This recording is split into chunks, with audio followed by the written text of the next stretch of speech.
Hello നമസ്കാരം. മഴതോരും മുമ്പേടെ വരാനിരിക്കുന്ന ഒരു സൂപ്പർ എപ്പിസോഡിൻ്റെ സ്റ്റോറിയാണ് പറയാൻ പോകുന്നത് കേട്ടോ.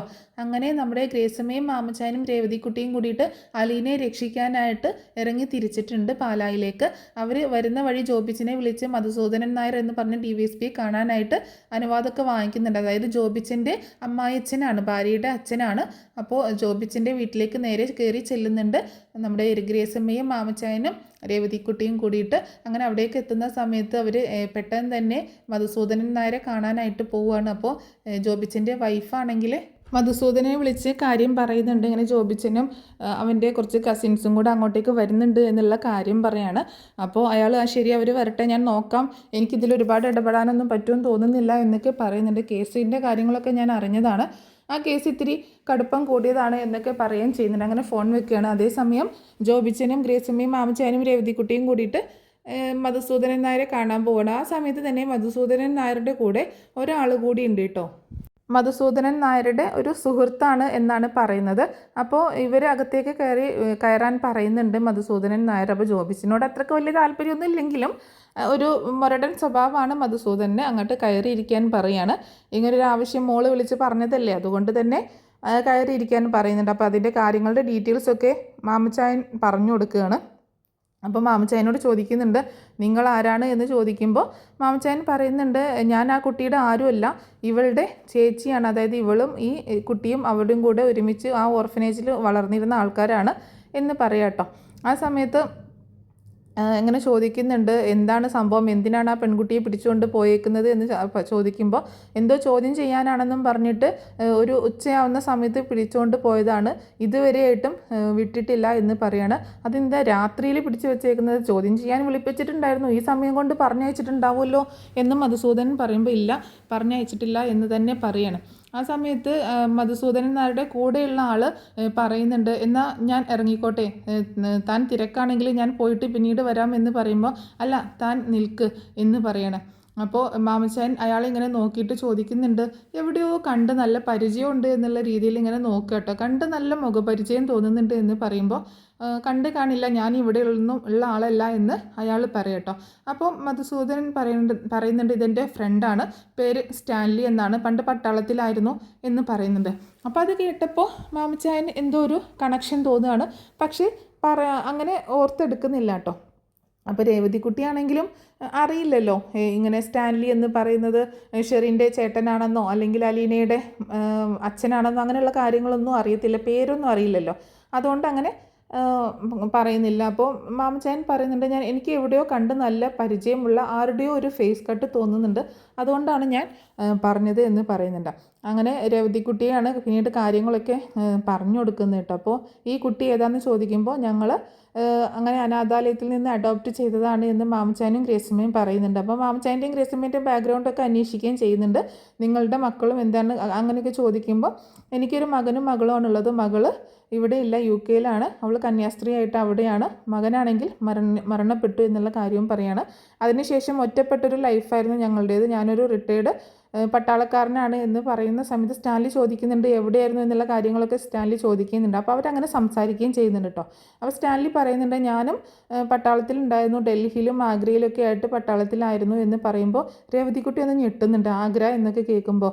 അപ്പോൾ ആഗ്രയിൽ എന്നൊക്കെ പറയുമ്പോൾ അലീന ചേച്ചിയുടെ അച്ഛനും വൈജയന്തിയൊക്കെ അവിടെ വെച്ചിട്ടല്ലേ പരിചയപ്പെടുന്നത്, അപ്പോൾ അങ്ങനെ ഒരു കണക്ഷൻ തോന്നുകയാണ്. പക്ഷേ അതിനെപ്പറ്റി ചോദിക്കാനോ സംസാരിക്കാനോ ഉള്ള സമയമല്ലല്ലോ, അതുകൊണ്ട് അതിനെപ്പറ്റി സംസാരിക്കുന്നില്ല. അപ്പോൾ മധുസൂദനൻ പറയുന്നുണ്ട് എന്താണെങ്കിലും നമുക്ക് പോലീസ് സ്റ്റേഷനിലേക്കൊന്ന് പോയി നോക്കാം, അവിടെ എന്താണ് അവസ്ഥ എന്നൊന്നും അറിയത്തില്ലല്ലോ എന്ന് പറയണം. ആ കുട്ടിയെ വിട്ടിട്ടുണ്ടാവും ഇതിനോടകം എന്ന് പറയുമ്പോൾ ഇല്ല വിട്ടിട്ടില്ല എന്ന് തന്നെയാണ് രേവതിക്കുട്ടി പറയുന്നത്. എന്നാൽ നമുക്ക് അങ്ങോട്ടേക്ക് പോകാം എന്ന് പറയുമ്പോൾ സ്റ്റാൻലി ചോദിക്കുന്നുണ്ട് എന്നാൽ ഞാൻ പൊക്കോട്ടെ, താൻ പോലീസ് സ്റ്റേഷനിലേക്ക് പോകില്ലേ, അല്ല താനും കൂടി വാ, തനിക്ക് വേറെ തിരക്കൊന്നുമില്ലല്ലോ, താനും കൂടി വാ സ്റ്റേഷനിലേക്ക്, ഏതായാലും താൻ ഇത്രയും നേരം ഇവിടെ ഇരുന്നില്ലേ, എന്നെ കാണാനായിട്ട് ഇങ്ങോട്ടേക്ക് വന്നതല്ലേ, ഇന്ന് ഏതായാലും തിരിച്ചു പോകണ്ട, ഇനി അത്രയും ഡ്രൈവ് ഒന്നും ചെയ്യണ്ട, താൻ ഇന്ന് എൻ്റെ കൂടെ വാ എന്ന് പറഞ്ഞിട്ട് സ്റ്റാൻലിയും കൂട്ടിയിട്ടാണ് മധുസൂദനൻ പോലീസ് സ്റ്റേഷനിലേക്ക് പോകുന്നത് കേട്ടോ. ആ സമയത്ത് മാമച്ചാനും ഗ്രേസമ്മയും ഒക്കെ അവരുടെ കാറിലും ആണ് പോകുന്നത്, ജോബിയും കൂടി അവരുടെ കൂടെ ഉണ്ട്, മധുസൂദനനും അതുപോലെ സ്റ്റാൻലിയും കൂടിയാണ് കാറിൽ പോലീസ് സ്റ്റേഷനിലേക്ക് പോകുന്നത്. അപ്പോൾ ആ സമയത്ത് പോകുന്ന സമയത്ത് രേവതി ഇങ്ങനെ പറയുന്നുണ്ട്, മാമച്ചാൻ എന്താ അങ്കിളിന് എന്താ ആ സാറിനെ പരിചയമുണ്ടെന്ന് തോന്നിയത് എന്ന് ചോദിക്കുമ്പോൾ, അല്ല എവിടെയോ കണ്ട് നല്ല മുഖപരിചയമുള്ളത് പോലെ എന്ന് പറയുന്നത്. ഗ്രേസമ്മേ നിനക്കും തോന്നിയില്ലേ എന്ന് ചോദിക്കുമ്പോൾ, എനിക്കും തോന്നി, പക്ഷേ എനിക്ക് അങ്ങോട്ട് കണക്റ്റ് ആവുന്നില്ല മാമച്ചായ, എന്തോ ഒരു ബന്ധമുള്ളത് പോലെ തോന്നുന്നുണ്ട്, ഇനിയിപ്പോൾ ആരായിരിക്കും അത് എന്നൊക്കെ ഇങ്ങനെ ചിന്തിക്കുകയാണ്.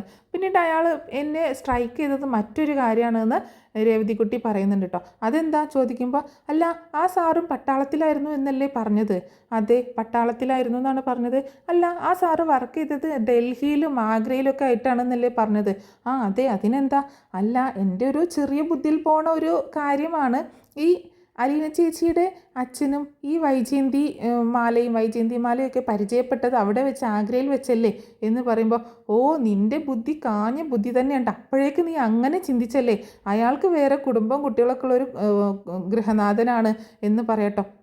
അല്ല ഞാൻ ചോദിച്ചു എന്നേ ഉള്ളൂ, എനിക്ക് അങ്ങനെ ഒരു കണക്ഷൻ തോന്നി, അപ്പോൾ ഞാനത് എൻ്റെ സംശയം ചോദിച്ചു, അത്രയേ ഉള്ളൂ. നീ ഈ ചോദ്യം ഒന്നും അവരുടെ മുന്നിൽ വെച്ച് ചോദിക്കല്ലേ കൊച്ചേ, വായിലിരിക്കുന്നത് കേൾക്കേണ്ടി വരും എന്ന് പറയുന്നുണ്ട്. ഇല്ല ഞാൻ ചോദിക്കാനൊന്നും പോകുന്നില്ല, ഈ ആഗ്ര ഡൽഹി എന്നൊക്കെ കേട്ടപ്പോൾ ഞാൻ ചോദിച്ചതാണ് എന്ന് പറയുന്നുണ്ട്. അപ്പോൾ മാമച്ചായൻ പറയുന്നുണ്ട്, മിണ്ടാതിരുന്നോണം, പോലീസ് സ്റ്റേഷനിൽ വന്നിട്ട് വല്ല വിടുവായത്തരം പറയാൻ നിന്നിട്ടുണ്ടെങ്കിലല്ലോ എന്ന് പറഞ്ഞിട്ട് ഒരു കിഴക്ക് കൊടുക്കാൻ പറയുന്നുണ്ട് കേട്ടോ ഗ്രേസമ്മയോട്. അങ്ങനെ അവർ നേരെ പോലീസ് സ്റ്റേഷനിലേക്ക് ചെല്ലുകയാണ്. പോലീസ് സ്റ്റേഷനിൽ ചെല്ലുന്ന സമയത്താണെങ്കിൽ ആകെ രാത്രിയായിട്ടുണ്ടോ, നന്നായിട്ട് ഇരുട്ടായിട്ടുണ്ട്, ഒരു അർദ്ധരാത്രിയോട് അടുത്ത സമയമാണ്. അതേസമയം പോലീസ് സ്റ്റേഷനിൽ എന്താ നടന്നുകൊണ്ടിരിക്കുന്നതെന്ന് വെച്ചാൽ, ഈ പോലീസുകാരൻ അലീനയെ എങ്ങനെയെങ്കിലും വശത്താക്കണം എന്ന ലക്ഷ്യത്തോടു കൂടിയിട്ടാണ് മുകളിലേക്ക് വിളിച്ചു വരുത്തിയിട്ടുള്ളത്. ഒരുപാട് നേരമായി മുകളിലേക്ക് അലീനയെ പറഞ്ഞയച്ചിട്ട് ആ വനിതാ പോലീസ് ആണെങ്കിൽ താഴെ ആകെ ടെൻഷനായിട്ട് നിൽക്കുകയാണ്, മുകളിൽ എന്തായിരിക്കും സംഭവിക്കുന്നത്, അങ്ങോട്ടേക്ക് കയറി ചെന്നാൽ CI സാറ് തന്നെ വഴക്ക് പറയും, അങ്ങോട്ടേക്ക് കയറി ചെല്ലരുത് എന്നാണ് ഓർഡർ.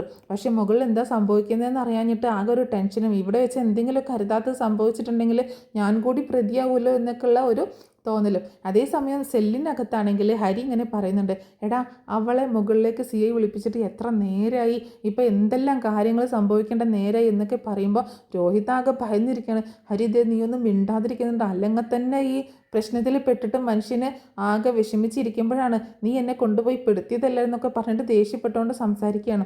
ആ സമയത്ത് അല്ലടാ നമ്മൾക്ക് വഴങ്ങാത്ത അവളെ ഇപ്പോൾ CI നന്നായിട്ട് പണിയുന്നുണ്ടാവും എന്നൊക്കെയുള്ള രീതിയിൽ ഇങ്ങനെ സംസാരിക്കുമ്പോൾ ഹരി വായടിച്ച് മിണ്ടാതിരിക്കുന്നു, എല്ലാവരും നിൻ്റെ പോലെ ആവണമെന്നില്ല എന്നൊക്കെ പറഞ്ഞ് രോഹിത്ത് വഴക്ക് പറയുന്നുണ്ട്. ഓ നീ ഒരു നല്ല പിള്ള വന്നേക്കുന്നു എന്ന് പറഞ്ഞിട്ട് രോഹിത്തിനെ ഹരിയും വഴക്ക് പറയുമ്പോൾ കൂടെയുള്ള രണ്ടുപേരും കൂടി തടിയാണ്, നിങ്ങളിങ്ങനെ തല്ലാണോ സെല്ലിനകത്ത് കിടന്നിട്ട് എന്ന് ചോദിക്കുന്നുണ്ട്. അപ്പോൾ ഇവിടെ ഒച്ചപ്പാടും ബഹളമൊക്കെ കണ്ടിട്ട് അവിടെ ഇരുന്ന പോലീസുകാർ എന്താണ് അവിടെ ബഹളം എന്ന് ചോദിക്കുമ്പോൾ ഒന്നുമില്ല സാർ എന്ന് പറഞ്ഞിട്ട് പിന്നീട് അവർ മിണ്ടാതിരിക്കണം.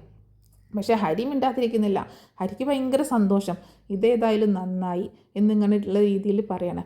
അവൾ പോയിട്ട് കുറേ നേരം ആ പോലീസുകാരൻ ആ CI നന്നായിട്ട് അവളെ കൊടയുന്നുണ്ടാകും എന്നുള്ള രീതിയിൽ ഇങ്ങനെ കാര്യങ്ങളൊക്കെ അവൾക്കിട്ട് നല്ലൊരു പണി കിട്ടട്ടെ എന്നുള്ള രീതിയിൽ, അന്ന് അവൾ വലിയ പുണ്യവതിയൊക്കെ ചമഞ്ഞതല്ലേ, ഇപ്പോൾ അവൾക്ക് നല്ല പണി കിട്ടട്ടെ എന്നുള്ള രീതിയിൽ ഇങ്ങനെ സംസാരിക്കണം. അതേസമയത്ത് പോലീസുകാർ ഇങ്ങനെ സംസാരിക്കുന്നുണ്ട്, PC ആ പെങ്കൊച്ചിനെ കൊണ്ടുപോയിട്ട് കുറേ നേരമായല്ലോ, താനൊന്ന് പോയി നോക്കിയെന്ന് ആ വനിതാ കോൺസ്റ്റബിളിനോട് പറയുമ്പോൾ എനിക്ക് പേടിയാണ്, സാറ് കൂടി എൻ്റെ കൂടെ വരുമോ, നമുക്ക് ഒരുമിച്ച് പോകാം എന്ന് പറയുന്നുണ്ട്. ഞാനില്ല, ആ CIയുടെ മൊരട്ടൻ സ്വഭാവം കണ്ടിട്ടുണ്ടെങ്കിൽ ഒരെണ്ണാണ്ട് പൊട്ടിക്കാൻ തോന്നും, പിന്നീട് അത് അയാളുടെ മോന്തയും കണ്ട് നമ്മളിവിടെ നിൽക്കണ്ടേ എന്ന് പറയുന്നുണ്ട്. അതുകൊണ്ട് തന്നെ ഞാൻ പോവാത്തത്. പക്ഷേ ആ CIയുടെ സ്വഭാവം അത്ര നല്ലതൊന്നുമല്ല, അയാൾ എന്തെങ്കിലും ആ കൊച്ചിനെ കാണിച്ചിട്ടുണ്ടെങ്കിൽ അതിനു കൂടി നമ്മൾ കൂടി ഉത്തരം പറയേണ്ടി വരും എന്ന് പറയാണ് ആ വനിതാ പോലീസുകാരി. അപ്പോൾ മറ്റുള്ള പോലീസുകാരും അതിനെ അനുകൂലിക്കുന്നുണ്ട്. ശരിയാണ്, ഇനിയിപ്പോൾ നമ്മൾ എന്ത് ചെയ്യും എന്ന് ചോദിച്ചാൽ അവരിങ്ങനെ അതിനെ ടെൻഷനായിട്ട് ഇങ്ങനെ നിൽക്കുകയാണ്. അതേസമയം നമ്മുടെ CI ആണെങ്കിൽ അലീന ഇങ്ങനെ വട്ടം ചുറ്റി നടക്കുക കേട്ടോ. അലീനയ്ക്കാണെങ്കിൽ ഇത്തിരി പേടിയുണ്ട്, പക്ഷെ പേടി പുറത്തേക്ക് കാണിക്കുന്നില്ല. ഈ പോലീസ് സ്റ്റേഷനിൽ വെച്ചിട്ട് എന്തും സംഭവിക്കാം, ഇയാൾക്ക് തന്നെ എന്തും ചെയ്യാം, അങ്ങനെ ഒരു സിറ്റുവേഷനാണ്. താഴെ പോലീസുകാരുമാണ് ഉള്ളത്, അതുകൊണ്ട് എന്തും സംഭവിക്കാം. പക്ഷേ ഒരു വിശ്വാസം, അവൾ ഇങ്ങനെ ദൈവത്തെ വിളിച്ച് പ്രാർത്ഥിക്കുകയും രുചിത്താമ്മയോട് ഇങ്ങനെ സംസാരിക്കുന്നത് പോലെയൊക്കെ കാണിക്കുന്നുണ്ട്. അങ്ങനെ ഒരു ധൈര്യം രുചിത്താമ്മ അവളോട് വന്ന് പറയുന്നത് പോലെ, മോള് പേടിക്കണ്ട, മോൾക്ക് ഒരു കുഴപ്പവും വരത്തില്ല, മോൾ ഒരു തെറ്റും ചെയ്തിട്ടില്ല എന്നിങ്ങനെ പറയുന്നത് പോലെ അവൾക്ക് തോന്നുകയാണ്. അപ്പോൾ അലീന ഇങ്ങനെ പറയുന്നുണ്ട്, സാർ എന്തിനാണ് എന്നെ ഇത്രയും നേരം പിടിച്ചു വെച്ചേക്കുന്നത്, എനിക്ക് വീട്ടിലേക്ക് പോകണം, സാർ എന്നെ ഒന്ന് മനസ്സിലാക്കണം, എൻ്റെ അവസ്ഥ മനസ്സിലാക്കണം എന്ന് പറയുമ്പോൾ, നിൻ്റെ അവസ്ഥ മനസ്സിലാക്കിക്കൊണ്ടാണ് ഞാൻ നിന്നോട് പറയുന്നത്, ഞാൻ നിന്നെ സഹായിക്കാം, നീ ഒന്ന് സഹകരിച്ചാൽ മാത്രം മതി, വാ നമുക്ക് അവിടെ ഇരുന്ന് സംസാരിക്കാം എന്ന് പറയുമ്പോൾ സാർ എന്നെ കൂടുതൽ ദേഷ്യം പിടിപ്പിക്കരുത് എന്ന് പറയുമ്പോൾ, ഓ ദേഷ്യം പിടിച്ചാൽ നീ എന്നെ എന്നാ ചെയ്യും, മൂക്കിലോട്ട് വലിച്ച് കയറ്റോടി പന്ന റാസ്കൽ എന്നൊക്കെ പറഞ്ഞുകൊണ്ട് ഇങ്ങനെ സംസാരിക്കുമ്പോൾ, ഇതേ സ്ത്രീകളോട് മര്യാദക്ക് സംസാരിക്കാൻ സാർ ആദ്യം പഠിക്കണം. സാർ ഈ പോലീസ് യൂണിഫോം ഇട്ടത് പൊതുജനത്തെ സംരക്ഷിക്കാനാണോ അതോ അവരെ ഉപദ്രവിക്കാനാണോ എന്നൊക്കെ ചോദിക്കുമ്പോൾ, നീ എന്നെ നിയമം പഠിപ്പിക്കൊന്നും വേണ്ട, നിയമമൊക്കെ പഠിച്ചിട്ട് തന്നെയാണ് ഞാൻ ഇവിടെ വന്നിട്ടുള്ളത്. ഇവിടുത്തെ നിയമം ഞാൻ തീരുമാനിക്കുന്നതാണ്, ഞാനാണ് ഇവിടുത്തെ നിയമപാലകൻ, ഞാൻ തീരുമാനിക്കുന്ന കാര്യമാണ് ഇവിടെ നടക്കുള്ളൂ എന്നൊക്കെ ഇങ്ങനെ പറയാണ് സി ഐ. അപ്പോൾ അയാളോട് ശരിക്കും പുച്ഛം തോന്നുന്നതാണ്. എന്നിട്ട് അലിയൻ പറയുന്നുണ്ട്, സാറെപ്പോലുള്ള ആൾക്കാരാണ് മറ്റു പോലീസുകാർക്ക് കൂടി, നല്ലവരായിട്ടുള്ള കുറേ പേരുണ്ട്, അവർക്ക് കൂടി ചീത്തപ്പേരുണ്ടാക്കുന്നത് എന്ന് പറയുമ്പോൾ, നീ കൂടുതൽ പുണ്യാളത്തി ചമയൊന്നും വേണ്ട, നീ ആ വീട്ടിൽ നിൽക്കുന്നത് തന്നെ അവിടുത്തെ യജമാനനെ സോപ്പിട്ടിട്ടും സുഖിപ്പിച്ചിട്ടും അല്ലേ, ഇപ്പോൾ അയാളുടെ മകനെ സുഖിപ്പിച്ചിട്ടല്ലേടി അവനെ ഇറക്കാൻ വേണ്ടിയിട്ട് നീ പരിശ്രമിച്ചുകൊണ്ടിരിക്കുന്നത് എന്ന് പറയുമ്പോൾ, സാറിന് എന്ത് വേണമെങ്കിലും പറയാം, എന്ത് വേണമെങ്കിലും ന്യായീകരിക്കാം, സാറിന് സാറിൻ്റേതായിട്ടുള്ള തോട്ട്സും ചിന്താഗതിയൊക്കെ അങ്ങനെ ആയതുകൊണ്ടാണ് അങ്ങനെയൊക്കെ തോന്നുന്നത്. പക്ഷേ എന്നെ സംബന്ധിച്ചിടത്തോളം അതല്ല, ആ വീട്ടിലുള്ളവർ എൻ്റെ സ്വന്തമാണ്, എൻ്റെ അച്ഛനും എൻ്റെ അമ്മയും എൻ്റെ കൂടപ്പിറപ്പുകളുമാണ്, ഞാൻ അങ്ങനെയാണ് കാണുന്നത് എന്ന് എനിക്കും അവിടെയുള്ളവർക്കും അറിയാം. എൻ്റെ ഭാഗത്തു നിന്ന് ഒരു തെറ്റായ കാര്യമോ എൻ്റെ ഭാഗത്തു നിന്നോ അവരുടെ ഭാഗത്തു നിന്നോ എനിക്ക് ഉണ്ടായിട്ടില്ല. അതുകൊണ്ട് അങ്ങനെ ഒരു കാര്യത്തെക്കുറിച്ച് സാർ എന്തൊക്കെ പറഞ്ഞാലും എനിക്കത് വിഷയമേ അല്ല എന്ന് അലീമിനെ പറയുമ്പോൾ, നാളെ നേരം വെളുക്കുമ്പോൾ ഇതൊന്നും ആയിരിക്കത്തില്ല, കേസ് തല കീഴായി മറിയാൻ പോവാണ്, നീ ആയിരിക്കും അതിലെ മെയിൻ പ്രതി ആവാൻ പോകുന്നത്, പ്രധാന പ്രതികളിൽ നീയും വരികയാണ്, ഗൂഢാലോചന കുറ്റമാണ് നിനക്കെതിരെ ചുമത്താൻ പോകുന്നത്, അതിനുവേണ്ട സഹായങ്ങൾ ചെയ്തതിനാണ് നിനക്ക് കുറ്റം ചുമത്താൻ പോകുന്നത്, ആ പെൺകുട്ടിയെ ഈ ട്രാപ്പിൽ പെടുത്തിയത് നീയാണെന്ന് വരെ ഞാൻ വരുത്തി തീർക്കും, അതിന് ഹരി സമ്മതിക്കും, കാരണം ഹരിശങ്കറിന് നിന്നോട് ഭയങ്കര വൈരാഗ്യമുണ്ട്, അവൻ എന്ത് പറയുന്നോ അത് എനിക്കവിടെ എഴുതി ചേർക്കാൻ പറ്റും, നിനക്ക് ഒരു തെളിവും ഉണ്ടാക്കാൻ പറ്റത്തില്ല, കാരണം നിന്നെപ്പറ്റി കുറേ കാര്യങ്ങൾ അവരുടെ മൊബൈലിൽ നിന്നൊക്കെ എനിക്ക് കിട്ടി എന്നൊക്കെ പറയണേ. സാറിന് എന്ത് വേണമെങ്കിലും ചെയ്യാം, സാറിന് കിട്ടിയ തെളിവ് വെച്ച് സാർ എന്തൊക്കെ ചെയ്തോ, പക്ഷേ അവസാനം വിജയിക്കുന്നത് സത്യമായിരിക്കും, എൻ്റെ ഭാഗത്ത് ഒരു തെറ്റുമില്ല, ഞാനൊരു തെറ്റും ചെയ്തിട്ടുമില്ല, അതുകൊണ്ട് എനിക്ക് ആരെയും പേടിയില്ല സാർ, എനിക്ക് ദൈവത്തെ മാത്രമേ പേടിയുള്ളൂ എന്ന് പറയണം, ഞാൻ തെറ്റ് ചെയ്യാത്തിടത്തോളം കാലം എനിക്ക് ആരെയും പേടിയില്ല എന്ന് പറയുന്നുണ്ട്. അപ്പോൾ സി ഐ ആണെങ്കിൽ വീണ്ടും അവളെ ഇങ്ങനെ ദേഷ്യം പിടിപ്പിക്കാനല്ല, ആ ദേഷ്യമൊക്കെ മാറ്റി അവളെ കൂളാക്കാൻ നോക്കുകയാണ്, കാരണം അയാളുടെ ആവശ്യം നടക്കാൻ വേണ്ടിയിട്ട് കേട്ടോ, ഈ കേസിൽ നിന്ന് ഒഴിവാക്കി കൊടുക്കാനൊന്നുമല്ല, നിനക്ക് വീട്ടിൽ പോകണം, ശരി ഞാൻ പറഞ്ഞേക്കാം, നമുക്ക് ഇത്തിരി നേരം അവിടെ ഇരുന്നൊന്ന് സംസാരിച്ച് വന്നതിന് ശേഷം ഞാൻ തന്നെ നിന്നെ വീട്ടിൽ കൊണ്ടുപോയി വിട്ടേക്കാം എന്ന് പറയുന്നുണ്ട് കേട്ടോ. വേണ്ട സാർ, ആ സഹായം എനിക്ക് വേണ്ട, ഞാൻ ഇവിടെ ഇരിക്കും, ഇവിടെ ഇരുന്നിട്ട് സാറിന് എന്തെങ്കിലും ചോദിക്കാനുണ്ടെങ്കിൽ ചോദിക്കാം എന്ന് പറയാം കേട്ടോ. ശരി, ഇവിടെ ഇരുന്നിട്ടാണെങ്കിൽ ഇവിടെ ഇരുന്നിട്ട് ഞാൻ ചോദിക്കാം എന്ന് പറഞ്ഞിട്ട് അലീനയോട് കൂടുതൽ ചേർന്ന് നിൽക്കുന്നത് പോലെ വന്ന് നിൽക്കുകയാണ്. സാറ് കുറച്ച് അല്പം മാറി നിൽക്കണം, എനിക്ക് ഇത്രയും ക്ലോസ് ആയിട്ട് നിന്ന് ചോദിക്കേണ്ട കാര്യമില്ലല്ലോ എന്ന് പറയാട്ടോ. അതൊക്കെ ചോദ്യം ചോദിക്കുന്നത് ഞാനല്ലേ, എൻ്റെ ഇഷ്ടം ആണ് ഞാൻ എവിടെ നിൽക്കണം, ഇത് എൻ്റെ ഓഫീസ് റൂമാണ്, ഇവിടെ ഞാൻ എവിടെ നിൽക്കണ്ട എന്ന് തീരുമാനിക്കുന്നത് ഞാനാണ്, നീയല്ല എന്ന് പറയണം. ഓക്കെ, സാറിൻ്റെ ഓഫീസ് റൂമാണ്, സമ്മതിച്ചു, പക്ഷേ ഒരു പെൺകുട്ടിയോട് എങ്ങനെ പെരുമാറണം എന്നുള്ള നിയമമൊന്നും സാറ് പഠിച്ചിട്ടില്ല എന്ന് പറയുമ്പോൾ ദേ വീണ്ടും നിയമം പറഞ്ഞുകൊണ്ട് അവൾ വരുന്നു. നിന്നോടല്ലേ പറഞ്ഞത് നീ എന്നെ നിയമം പഠിപ്പിക്കേണ്ടെന്ന്, ഞാൻ പറയുന്നതൊന്ന് കേൾക്ക്, നീ ആദ്യം ഞാൻ പറയുന്നത് ക്ഷമയോടെ കേൾക്ക്. നിനക്ക് ആ പയ്യനെ ഇറക്കി കൊണ്ടുപോകണോ, ഞാൻ സഹായിക്കാം, അവനെ ഇറക്കി കൊണ്ടുപോകണം, അവനെ ഈ കേസിൽ നിന്ന് ഞാൻ ഒഴിവാക്കി തരാം. നിനക്ക് മറ്റൊരു കാര്യം അറിയണോ, ശരിക്കും പറഞ്ഞാൽ 3 പേരാണ് യഥാർത്ഥ പ്രതികൾ, 4മതായിട്ടൊരു പ്രതി അതിലില്ല. അതായത് നിൻ്റെ വീട്ടിലുള്ള ആ പയ്യനുണ്ടല്ലോ, അവൻ തെറ്റൊന്നും ചെയ്തിട്ടില്ല എന്നാണ് അവൻ പറഞ്ഞുകൊണ്ടിരിക്കുന്നത്, അവൻ തെറ്റൊന്നും ചെയ്തിട്ടില്ല എന്ന് തെളിയിക്കാൻ വേണമെങ്കിൽ ഞാൻ സഹായിക്കാം നിന്നെ എന്ന് പറയുമ്പോൾ, വേണ്ട സർ വേണ്ട, അങ്ങനെ ഒരു ഔദാര്യം വേണ്ട, അവൻ തെറ്റ് ചെയ്തിട്ടുണ്ടെങ്കിൽ അവൻ ശിക്ഷ അനുഭവിക്കുക തന്നെ വേണം, ഇപ്പം തെറ്റ് ചെയ്തിട്ടില്ലെങ്കിൽ അവനെ ഒഴിവാക്കുകയും വേണം, പക്ഷേ സാറിൻ്റെ ഈ ഔദാര്യം എനിക്ക് വേണ്ട, ഇത് സാറ് ദുരുദ്ദേശത്തോട് കൂടിയിട്ടാണ് എന്നോട് പറയുന്നത് എന്ന് പറയുമ്പോൾ അലീന അങ്ങനെ പറയണം. അപ്പോൾ അയാൾ വീണ്ടും പറയുന്നുണ്ട്, ഞാൻ പറയുന്നത് നീ ഒന്ന് കേൾക്ക്, ഞാൻ നിന്നെ വീട്ടിൽ കൊണ്ടാക്കാം, അവനെ ഈ കേസിൽ നിന്ന് ഒഴിവാക്കാം, നിൻ്റെ ഫാമിലിയിൽ നീ ഇപ്പോൾ ജോലിക്ക് നിൽക്കുന്ന നിൻ്റെ യജമാനനും ഒക്കെ ഫാമിലി ഉണ്ടല്ലോ, ആ ഫാമിലിക്ക് ഒരു കേടും പറ്റാത്ത രീതിയിൽ ഈ കേസിൽ നിന്ന് നിങ്ങളെ മുഴുവനായിട്ട് ഞാൻ മാറ്റിത്തരാം, വേണമെങ്കിൽ ഹരിയെയും ഞാൻ ഒഴിവാക്കി തരാം, മറ്റു 2 പേരെ മാത്രമേ ഞാൻ പ്രതികളാക്കുകയുള്ളൂ എന്ന് പറയാട്ടോ. അപ്പോൾ ഇതിങ്ങനെ കേൾക്കുമ്പോൾ അലീനയെ എങ്ങനെയെങ്കിലും വശീകരിക്കണം, അലീന ഇങ്ങനെ കാര്യങ്ങളൊക്കെ കേട്ടിട്ട് അയാളോട് കൂടുതൽ അടുക്കണം എന്നൊക്കെയുള്ള ഒറ്റ ലക്ഷ്യത്തോട് കൂടിയിട്ടാണ് ഇയാളിങ്ങനെ പറഞ്ഞുകൊണ്ടിരിക്കുന്നത്. അപ്പോൾ അലീന പറയുന്നുണ്ട്, വേണ്ട സാറേ, എനിക്കതിന് താല്പര്യമില്ല, സാറ് എന്നെ കൂടുതൽ നിർബന്ധിക്കണ്ട എന്നൊക്കെ പറയുന്നുണ്ട് അലീന. അപ്പോൾ വീണ്ടും ഇങ്ങനെ കുറേ നേരം അലീനയോട് ഇയാളിങ്ങനെ സംസാരിക്കുന്നുണ്ട്, എങ്ങനെയെങ്കിലും അലീനയെ തൻ്റെ വഴിയിലേക്ക് തൻ്റെ ഇംഗിതം നടത്താൻ വേണ്ടിയിട്ട് കൊണ്ടുവരാൻ വേണ്ടിയിട്ട്. പക്ഷെ അലീന അതിലൊന്നും കൂട്ടാക്കുന്നില്ല.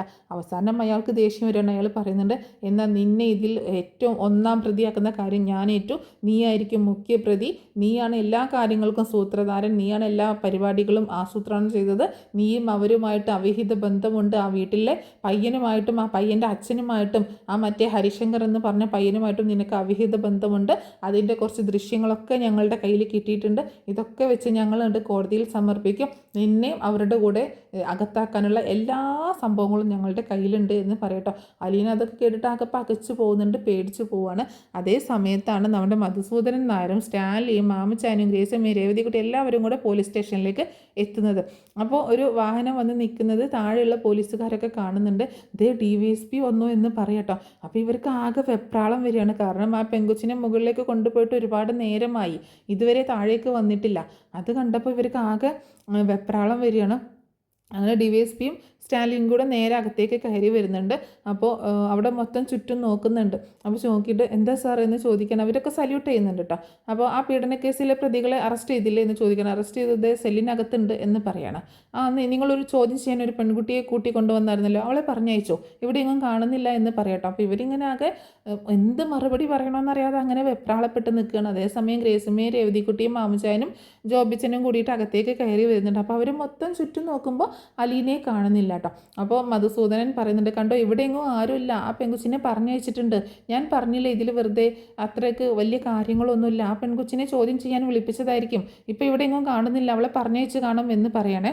അപ്പോൾ ഇവരാണെങ്കിൽ എന്ത് പറയണമെന്നറിയാതെ ഇങ്ങനെ നിൽക്കുകയാണ് ചെയ്യുന്നത്. അപ്പം മാമച്ചായനും ഗ്രേസമ്മയും കൂടെ പരസ്പരം നോക്കുന്നുണ്ട്, ശരി എവിടെയും കാണുന്നില്ല, അപ്പോൾ പറഞ്ഞയച്ചിട്ടുണ്ടാവും എന്ന് തന്നെ ചിന്തിക്കുകയാണ്. അപ്പോൾ രേവതിക്കുട്ടി പറയുന്നുണ്ട്, ഇല്ല സാർ പറഞ്ഞയച്ചിട്ടില്ല, ചേച്ചി വീട്ടിലെത്തിയിട്ടില്ല, ഞാനിപ്പോൾ വരുന്ന സമയത്ത് വണ്ടിയിൽ ഇരുന്ന് പോലും കൃഷ്ണമോളെ വിളിച്ചതാണ് അലീന ചേച്ചി വന്നോ എന്നറിയാനായിട്ട്, പക്ഷേ വീട്ടിലെത്തിയിട്ടില്ല എന്ന് പറയാണ്. അത് കേട്ടപ്പോൾ മധുസൂദനനാകെ സംശയത്തോട് കൂടിയിട്ട് വനിതാ പോലീസിനെ നോക്കുന്നുണ്ട്. പറ, ആ പെൺകുട്ടിയെ ചോദ്യം ചെയ്യാനായിട്ട് വിളിപ്പിച്ചിട്ട് അതിനെ പറഞ്ഞയച്ചില്ലേ, ആ കൊച്ചെന്തേന്ന് ചോദിക്കുമ്പോൾ ഇവർ മറുപടി പറയാൻ പേടിച്ചിങ്ങനെ നിൽക്കട്ടെ, എന്ത് മറുപടി പറയണമെന്നറിയാതെ ആകെ ടെൻഷനായിട്ട് നിൽക്കുകയാണ്. അപ്പോൾ ആ ലേഡി സ്റ്റാഫ് ആണെങ്കിലും മുകളിലേക്ക് ഇങ്ങനെ ഒന്ന് നോക്കുന്നുണ്ട്. അപ്പോൾ CIയുടെ ഓഫീസിൻ്റെ അങ്ങോട്ടേക്ക് നോക്കുകയാണ്. അപ്പം മധുസൂദനനും അങ്ങോട്ടേക്ക് നോക്കുന്നുണ്ട്, അവിടെ എന്താണെന്നുള്ള രീതിയിൽ കേട്ടോ.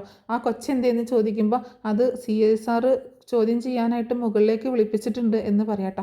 CI മുകളിലേക്ക് ഒരു പെൺകൊച്ചിനെ ചോദ്യം ചെയ്യാൻ വിളിപ്പിക്കുമ്പോൾ കൂടെ വനിതാ പോലീസായ താൻ പോകണമെന്നുള്ളൊരു സാമാന്യ ബോധമില്ലേ എന്ന് ചോദിക്കുകയാണ്. അത് സാർ എന്നോട് അവിടെ നിൽക്കേണ്ട, പൊക്കോളൻ പറഞ്ഞു, അതുകൊണ്ടാണ് ഞാൻ താഴേക്ക് വന്നത് എന്ന് പറയണം. അപ്പോൾ അത് കേട്ടപ്പോൾ രേവതിക്കുട്ടിയും ഗ്രേസമ്മയും ഒക്കെ ഞെട്ടിപ്പോവാണ്. അപ്പോൾ സ്റ്റാൻലിക്ക് വരെ ദേഷ്യം വരുന്നുണ്ട് കേട്ടോ. എന്താ മധു ഇത്, ഇങ്ങനെയൊക്കെയാണോ സ്റ്റേഷനിൽ നടക്കുന്നത്? ഒരു പെൺകൊച്ചിനെ തൻ്റെ റൂമിലേക്ക് വിളിപ്പിക്കുക, CI അതും വനിതാ പോലീസ് ഇല്ലാതെ ചോദ്യം ചെയ്യാനായിട്ട്, അതും അർദ്ധരാത്രിയിൽ, ഇതൊക്കെ എന്താണ് ഇവിടെ നടക്കുന്നത് എന്ന് ചോദിച്ചിട്ട് സ്റ്റാൻലി ഇങ്ങനെ ചോദിക്കുന്നുണ്ട്. അപ്പോൾ മധുസൂദനൻ പറയുന്നുണ്ട്, വന്ന എല്ലാത്തിനെയും ഞാൻ വെച്ചിട്ടുണ്ട് എന്ന് പറയണം. അങ്ങനെ ആ വനിതാ പോലീസും എല്ലാത്തിനെയും കൂട്ടിയിട്ട് മുകളിലേക്ക് ഇങ്ങനെ പോകാൻ നിൽക്കണം. അതേസമയം സെല്ലിനകത്ത് ഇവർ കുറച്ച് പേര് ഇരിക്കുന്നുണ്ടല്ലോ. രേവതിക്കുട്ടി നോക്കുമ്പോൾ ഇവരെല്ലാവരെയും കാണുന്നുണ്ട്, രോഹിത്തിനെ കാണുന്നുണ്ട്, ഹരിയെ കാണുന്നുണ്ട്. വളരെ ദേഷ്യത്തോട് കൂടിയിട്ടാണ് നോക്കുന്നത് കേട്ടോ രേവതിക്കുട്ടി അങ്ങോട്ടേക്ക്.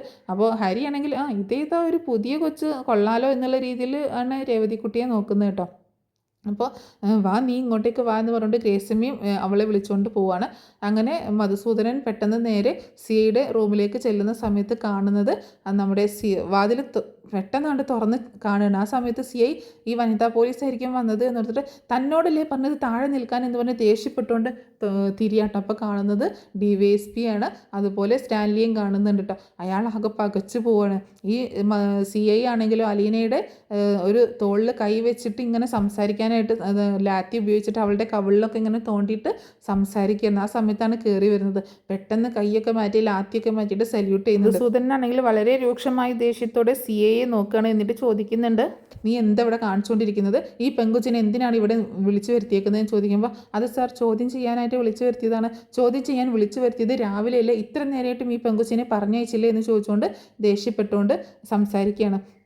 CI ആണെങ്കിൽ ചൂളി പോകുന്നുണ്ട് കേട്ടോ. മധുസൂദനാണെങ്കിൽ വളരെ ദേഷ്യത്തോട് കൂടിയിട്ടാണ് സംസാരിക്കുന്നത്. അലീനയാണെങ്കിൽ ആകെ ഇങ്ങനെ പേടിച്ച് വിറച്ച് പേടിയല്ല, ഒരു അങ്കലാപ്പും ഒക്കെ ഉണ്ടായിരുന്നു, ഒരു അമ്പരപ്പൊക്കെ ഉണ്ടായിരുന്നു, ഇങ്ങനെ ഇവിടുന്ന് രക്ഷപ്പെടുന്നു. അപ്പോൾ രേവതിക്കുട്ടിയും ഗ്രേസമ്മയൊക്കെ വന്നത് കണ്ടപ്പോൾ ഓടി അവരുടെ അടുത്തേക്ക് വരുന്നുണ്ട്. രേവതിക്കുട്ടി ചേച്ചി എന്നും പറഞ്ഞ് കെട്ടിപ്പിടിക്കാനും ഗ്രേസമ്മയും വന്നിട്ട് അലീനയെ ചേർത്ത് പിടിക്കുന്നുണ്ട്. അപ്പോൾ ഇവരിങ്ങനെ അമ്പരപ്പോട് കൂടിയിട്ട് നോക്കുകയാണ് ഇവരെങ്ങനെ ഇവിടെ എത്തി എന്നുള്ള ഇതായിട്ട്. അതേസമയം അവിടെ നമ്മുടെ മധുസൂദനൻ നായരുടെ കൂടെ ഒരാൾ കൂടി ഉണ്ടല്ലോ, നമ്മുടെ സ്റ്റാൻലി കൂടി ഉണ്ട്. പക്ഷെ ആർക്കും സ്റ്റാൻലി അറിയത്തില്ല. അതുകൊണ്ട് അവിടെ ഇങ്ങനെ നിൽക്കുക, ആർക്കും അങ്ങോട്ടും ഇങ്ങോട്ടും അറിയത്തില്ലല്ലോ. അപ്പോൾ സ്റ്റാൻലിക്കും തന്നെ ആ പെൺകുട്ടിയെ കണ്ടപ്പോൾ, അലീനയെ കണ്ടപ്പോൾ എന്തോ ഒരു അട്രാക്ഷൻ തോന്നുക കേട്ടോ. ആ പെൺകുട്ടിയുടെ മുഖം കണ്ടപ്പോൾ ഒരു വല്ലാത്തൊരു അട്രാക്ഷൻ തോന്നുകയാണ്. സ്റ്റാൻലി കുറച്ച് നേരം അലീനയെ ഇങ്ങനെ നോക്കി നിൽക്കുന്നുണ്ട്. അലീനയും തന്നെ ഇയാളെ കണ്ടപ്പോൾ എന്തോ ഒരു കാന്തങ്ങൾ തമ്മിൽ ഒട്ടിപ്പിടിക്കുന്ന പോലെ അങ്ങനത്തെ ഒരു അട്രാക്ഷൻ തോന്നുകയാണ്. പരസ്പരം അങ്ങോട്ടും ഇങ്ങോട്ടും ഒരു വല്ലാത്തൊരു എന്തോ രണ്ട് പേരുടെ ഉള്ളിലും ഇത് അച്ഛനും മകളും ആണ്, പുറമേക്ക് അറിയില്ല എങ്കിലും പക്ഷേ ആ ഇൻബോൺ ആയിട്ടുള്ളൊരു കാര്യമുണ്ടല്ലോ, അതിലൂടെ ഇവർക്ക് എന്തോ ഒരു അട്രാക്ഷൻ, അതായത് എന്തോ ഒരു കോമ്പിനേഷൻ ഇങ്ങനെ തോന്നുകയാണ് അവർക്ക് പരസ്പരം. ഒരു എനർജി, ഒരു പോസിറ്റീവ് എനർജി ഇങ്ങനെ പാസ് ചെയ്യുന്നത് പോലെ. സ്റ്റാൻലിക്ക് അലീനയെ കണ്ടപ്പോഴും അലീനയ്ക്ക് സ്റ്റാൻലിയെ കണ്ടപ്പോഴും ഇങ്ങനെ ഒരു പോസിറ്റീവ് എനർജി, എന്തോ ഒരു എനർജി പാസ് ചെയ്യുന്നത് പോലെ തോന്നുകയാണ്. അപ്പോൾ അവർ പരസ്പരം കുറച്ച് നേരം ഇങ്ങനെ നോക്കി നിൽക്കുന്നുണ്ട്. ആ സമയത്ത് ഗ്രേസമ്മ പറയുന്നുണ്ട് അത് ആ DYSP സാറിൻ്റെ കൂട്ടുകാരനാണ്, അദ്ദേഹം വീട്ടിലുണ്ടായിരുന്നു, അങ്ങനെ കൂടെ വന്നതാണ് എന്ന് ഗ്രേസമ്മ പറയുന്നുണ്ട് കേട്ടോ. അപ്പോൾ ചേച്ചിക്ക് കുഴപ്പമൊന്നുമില്ലല്ലോ എന്ന് ചോദിക്കുമ്പോൾ, രേവതിക്കുട്ടി ചോദിക്കുമ്പോൾ ഇല്ല മോളെ കുഴപ്പമൊന്നുമില്ല, ഈ CSR എന്താ ഇവിടെ ചോദിച്ചുകൊണ്ടിരുന്നതെന്ന് ചോദിക്കുക കേട്ടോ. അതൊക്കെ ഞാൻ പറയാം എന്ന് പറയുന്നുണ്ട്. അങ്ങനെ മധുസൂദനാണെങ്കിൽ വളരെ ദേഷ്യത്തോട് കൂടിയിട്ട് CI നന്നായിട്ട് വഴക്ക് പറയുന്നുണ്ട്.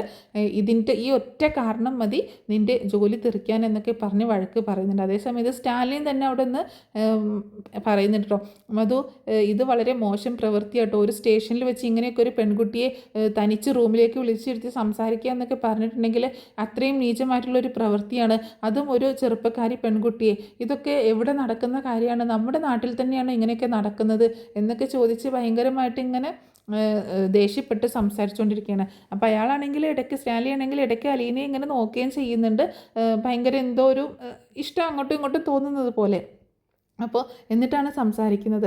അപ്പോൾ സ്റ്റാൻലിയോടും മധു പറയുന്നുണ്ട്, മധുസൂദനൻ നായർ പറയുന്നുണ്ട് ഞാൻ നോക്കിക്കോളാം, നിങ്ങളേതായാലും താഴേക്ക് ചെല്ല്, ഞാൻ അങ്ങോട്ടേക്ക് വന്നോളാം എന്ന് പറയാണ്. അങ്ങനെ എല്ലാവരും കൂടി താഴേക്ക് ചെല്ലുക കേട്ടോ. അപ്പോൾ താഴേക്ക് വന്നിട്ട് അലീന അവിടെ ബെഞ്ചിലിരിക്കുന്നുണ്ട്, രേവതിക്കുട്ടിയെ ചേർത്ത് പിടിച്ചിരിക്കുകയാണ്. മാമച്ചാനും ഗ്രേസമ്മയും അവിടെ നിൽക്കുന്നുണ്ട്. സ്റ്റാൻലിയും താഴേക്ക് ചെല്ലുകയാണ്. അങ്ങനെ പോലീസുകാരൊക്കെ താഴേക്ക് ഇറങ്ങി പോവാണ്. ഈ മധുസൂദനൻ നായരാണെങ്കിൽ ഈ നമ്മുടെ CIക്കിട്ട് നന്നായിട്ട് വഴക്ക് പറയണം, ഞാൻ അവരുടെ മുന്നിൽ വെച്ച് ഇനി കൂടുതൽ പറയേണ്ടെന്ന് ഓർത്തിട്ടാണ്, ഈ ഒറ്റ കാരണം കൊണ്ട് നിൻ്റെ തൊപ്പി ഞാൻ തെറിപ്പിക്കും എന്നൊക്കെ പറയുന്നുണ്ട്. മേലിൽ ഇമ്മാതിരി വഷളത്തരം ഈ സ്റ്റേഷനിൽ നടത്തരുത് എന്നൊക്കെ പറഞ്ഞ് വഴക്ക് പറയാട്ടോ. അയാളാണെങ്കിൽ ഇത് ഇങ്ങനെയൊന്നും സംഭവിക്കുന്ന ഓർത്തേയില്ലല്ലോ, DYSP പെട്ടെന്ന് കയറി വരുന്നൊന്നും ഓർത്തില്ലല്ലോ, നല്ല വഴക്ക് പറഞ്ഞിട്ട് താഴേക്ക് വരികയാണ്. താഴേക്ക് വരുമ്പോൾ കാണുന്നത് അലീനയെ ചേർത്ത് പിടിച്ചിങ്ങനെ ആശ്വസിപ്പിക്കുകയാണ് രേവതിക്കുട്ടി. ആ സമയത്ത് CIയോടും താഴേക്ക് വരാനായിട്ട് പറയുന്നുണ്ട്. അപ്പോൾ അലീന ചോദിക്കുന്നുണ്ട്, സാർ ഞാനൊരു കാര്യം ചോദിക്കട്ടെ, എനിക്കൊരു സംശയം എന്ന് ചോദിക്കട്ടോ.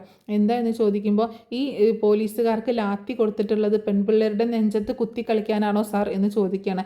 ആ ചോദ്യം കേട്ടതും അവിടെയുള്ള എല്ലാ പോലീസുകാരും ആകെ ഇതായി പോവാട്ടോ, വളരെ ചൂളിപ്പോവാൻ, അവർക്കൊക്കെ നാണം തോന്നുകയാണ് CI ഇങ്ങനൊരു പ്രവൃത്തി ചെയ്തു എന്നുള്ളത് മധുസൂദനന് മനസ്സിലാവുകയാണ്. സ്റ്റാൻലിക്ക് ഭയങ്കര ദേഷ്യം വരും കേട്ടോ. മധു എന്തൊക്കെയാണ് കേൾക്കുന്നത്, ഒരു പെൺകുട്ടിയെ ഈ രീതിയിൽ അപമാനിക്കുകയോ, ഈ പെൺകുട്ടി ഇപ്പോൾ പരാതി കൊടുത്തിട്ടുണ്ടെങ്കിൽ ഇയാളുടെ ജോലിയും തീർക്കും, ഇയാൾ സർവീസിൽ നിന്ന് വിരമിച്ച് ജയിലിൽ പോയി കിടക്കേണ്ടി വരുമല്ലോ എന്നൊക്കെ പറയുമ്പോൾ, എനിക്ക് പരാതിയുണ്ട് സാർ, ഞാൻ പരാതി നൽകും എന്ന് തന്നെ പറയാണ് അലീന. അപ്പോൾ സ്റ്റാൻലി പറയുന്നുണ്ട് തീർച്ചയായിട്ടും പരാതി നൽകണം എന്ന് തന്നെ പറയട്ടോ. അപ്പം മാമച്ചാനും ഗ്രേസമ്മയും രേവതിക്കുട്ടിയൊക്കെ സപ്പോർട്ട് ചെയ്യുന്നുണ്ട്, ചേച്ചി എന്തായാലും പരാതി നൽകണം, ഇങ്ങനെ ഒരു കാര്യം ചെയ്തതിന് പരാതി നൽകണം എന്ന് പറയണം. അപ്പോൾ ഇയാൾ പേടിച്ചു പോകണം CI കേട്ടോ. അപ്പോൾ സാർ ഞാനത് അങ്ങനെ ഇങ്ങനെയെന്ന് പറയും, താൻ മിണ്ടരുത്, ഒരു അക്ഷരം മിണ്ടിപ്പോരുത്, പൊക്കും എൻ്റെ കൺമുന്നിൽ നിന്ന് എന്ന് പറഞ്ഞിട്ട് അയാളെ പറഞ്ഞേക്കണം. എന്നിട്ട് മധുസൂദനൻ നായർ പറയുന്നുണ്ട് നമുക്ക് സംസാരിക്കാം, ഒക്കെ ശരിയാക്കാം, തൽക്കാലം നിങ്ങൾ ആ പെൺകുട്ടിയും കൂട്ടിയിട്ട് വീട്ടിലേക്ക് പൊക്കോളൂ എന്ന് പറഞ്ഞേക്കാം. അപ്പോൾ അങ്ങനെ പോകുന്ന സമയത്ത് അലീന ഇങ്ങനെ തിരിഞ്ഞ് സ്റ്റാൻലിയെ നോക്കുക കേട്ടോ. അപ്പോൾ സ്റ്റാൻലി ഒന്ന് ചിരിക്കുകയും ചെയ്യുന്നുണ്ട്. അപ്പോൾ സ്റ്റാൻലിയെ നോക്കിയിട്ട് അലീനയും ചിരിക്കുന്നുണ്ട്, തനിക്ക് സപ്പോർട്ടായിട്ട് ഇങ്ങനെ സംസാരിച്ചതല്ലേ, അപ്പോൾ എന്തോ ഒരു കണക്ഷൻ അവർക്ക് തമ്മിലുള്ളതായിട്ട് ഇങ്ങനെ തോന്നുകയാണ്. അങ്ങനെ അലീനയെ രക്ഷിച്ചുകൊണ്ട് അവർ വീട്ടിലേക്ക് പോകുന്നുണ്ട്. അങ്ങനെ മനുവിനെ വിളിച്ച് രേവതിക്കുട്ടി കാര്യം പറയുന്നുണ്ട്. അലീന ചേച്ചിയെ വീട്ടിലേക്ക് കൊണ്ടുപോവാണ് എന്ന് പറയുന്നുണ്ട് കേട്ടോ. അങ്ങനെ കടപ്പാട്ടൂർ വീട്ടിലേക്കാണ് പോകുന്നത്. അവിടെയാണെങ്കിൽ ബബിതയും കൃഷ്ണമോളും മാത്രമല്ലേ ഉള്ളൂ. അങ്ങനെ അവർ അവിടെ എത്തുന്ന സമയത്ത് അലീന ഗ്രേസമ്മ നമ്മുടെ രേവതിക്കുട്ടിയുടെ ഫോണിൽ നിന്ന് കൃഷ്ണമോളെ വിളിക്കുന്നുണ്ട്. എന്നിട്ട് പറയുന്നുണ്ട്, ഞങ്ങൾ അങ്ങോട്ട് വരികയാണ് മോളെ, പേടിക്കേണ്ട, മോള് വാതിൽ തുറക്കുക, അവിടെ എത്തുമ്പോൾ ചേച്ചി വിളിക്കാമെന്ന് പറഞ്ഞിട്ട് അങ്ങനെ വീട്ടിലേക്ക് പോവുകയാണ്. അതേസമയം മധുസൂദനൻ നായരും സ്റ്റാൻലിയും കൂടെ തിരിച്ചു പോകണം. പോലീസുകാർക്ക് നല്ല ഇത് കൊടുക്കുന്നുണ്ട് കേട്ടോ. അപ്പോൾ സ്റ്റാൻലി പറയുന്നുണ്ട്, ആ കുട്ടിയെ കണ്ടിട്ടേ എനിക്ക് എവിടെയോ കണ്ട് പരിചയമുള്ളൊരു മുഖം പോലെ തോന്നുന്നു. എനിക്ക് നല്ല പരിചയമുള്ള എൻ്റെ ആരോ ആണ് എന്നുള്ളൊരു തോന്നലൊക്കെ വരികയാണ് എന്ന് പറയുമ്പോൾ, എന്താ ലാലിച്ച, നിനക്ക് പഴയ കാര്യങ്ങളൊക്കെ ഓർമ്മ വരുന്നുണ്ടോ എന്നൊക്കെ ചോദിച്ച് മധുസൂദനൻ നായർ കളിയാക്കുന്നുണ്ട്. നീ ഒന്ന് പോയേ, വന്നേ, നമുക്ക് പോകാം, ഇവിടുത്തെ കാര്യങ്ങളൊക്കെ കഴിഞ്ഞില്ലേ, ഇനി വേഗം പോവാം, എനിക്ക് എത്രയും പെട്ടെന്ന് വീട്ടിലേക്ക് പോകണം എന്ന് പറയുമ്പോൾ, നീ വീട്ടിലേക്ക് പോയിട്ട് അവിടെ പോയി എന്ത് ചെയ്യാനാ, ഇന്ന് എന്തായാലും പോകണ്ട, ഞാൻ തന്നെ നാളെ വിടുന്നുള്ളൂ എന്ന് മധുസൂദനൻ നായർ സ്റ്റാൻലിയോട് പറയുന്നുണ്ട്. അങ്ങനെ അവർ തിരിച്ച് മധുസൂദനൻ നായരുടെ വീട്ടിലേക്ക് പോവാണ്. അതേസമയം കടപ്പാട്ടൂർ വീട്ടിലേക്ക് തിരിച്ചെത്താണ് അലീന. ആ കൂടെ ഗ്രേസമ്മയും മാമച്ചായനും ഒക്കെ ഉണ്ട് കേട്ടോ. അപ്പോൾ അവരാണെങ്കിൽ അവിടെ നിൽക്കുന്നില്ല, അവർ പോകും, ഇവരവിടെ ആക്കിയിട്ട് പോകും. ജോബിച്ചായനും കൂടെ ഉണ്ട്, ജോബിച്ചായനെ വീട്ടിലേക്ക് ആക്കുകയും വേണം. അങ്ങനെ അവർ വീട്ടിലെത്തിയതിന് ശേഷം രേവതിക്കുട്ടി വാതിൽ തുറന്നിട്ട് ഓടി വന്ന് അലീനയെ കെട്ടിപ്പിടിക്കുകയാണ്. എൻ്റെ പൊന്നു ചേച്ചി, ഞാൻ ആകെ പേടിച്ച് പോയി എന്നൊക്കെ പറയുന്നുണ്ട് കേട്ടോ. അപ്പോൾ ബബിത എന്തെങ്കിലും ചോദിച്ചപ്പോൾ ബബിത ചേച്ചി ഇപ്പോഴും റൂമിൽ തന്നെയാണ്, റൂമിൽ നിന്നൊന്നും ചേച്ചി പുറത്തേക്ക് ഇറങ്ങുന്നില്ല. ഞാനിവിടെ ടെൻഷൻ അടിച്ച് ചത്തു, ഞാനിനി ആരെ വിളിക്കാനാണ്, എനിക്ക് ആകെ ടെൻഷനായി, ഞാൻ അമ്മയെ വരെ വിളിച്ചു, അമ്മ പറഞ്ഞു അവളെ കൊണ്ടുപോയെങ്കിൽ നന്നായി എന്നുള്ള രീതിയിലാണ് അമ്മ സംസാരിച്ചത്, ഞങ്ങൾ തനിച്ചാണ് എന്നുള്ള കാര്യമൊന്നും അമ്മയ്ക്ക് ഒന്നുമല്ല എന്നൊക്കെ പറയാണ് കൃഷ്ണമോള് അലീനയോട്.